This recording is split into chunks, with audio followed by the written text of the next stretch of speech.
12व्या आंतरराष्ट्रीय योग दिनानिमित्त दादा पाटील राजळे कला व विज्ञान महाविद्यालयात आयोजित कार्यक्रमात आमदार मोनिकाताई राजीव राजळे यांनी योगाचे महत्त्व अधोरेखित केले।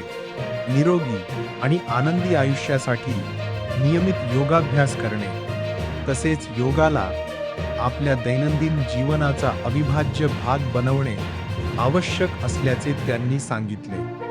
यावेळी बोलताना त्यांनी पंतप्रधान नरेंद्र मोदी यांनी योगाला आंतरराष्ट्रीय स्तरावर मान्यता मिळवून दिल्याबद्दल गौरवोद्गार काढले।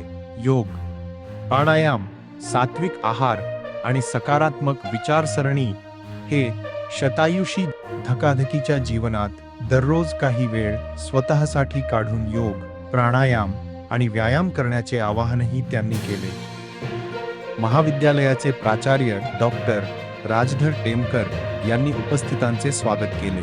शारीरिक शिक्षण संचालक डॉक्टर रोहित आदलिंग यांनी योगासने व प्राणायाम याविषयी मार्गदर्शन करत योगाची प्रात्यक्षिके सादर केली। या कार्यक्रमास विविध शैक्षणिक संस्थांचे प्राचार्य, प्राध्यापक, शिक्षक, शिक्षकेतर कर्मचारी तसेच विद्यार्थी मोठ्या संख्येने उपस्थित होते। कार्यक्रमाचे आभार राष्ट्रीय सेवा योजना समन्वयक डॉक्टर आसाराम देसाई यांनी मानले। कार्यक्रम यशस्वी होण्यासाठी सर्व शिक्षक व कर्मचाऱ्यांनी विशेष परिश्रम घेतले। परमेश्वर टकले, तालुका प्रतिनिधी, Maharashtra today TV news, Pathardi.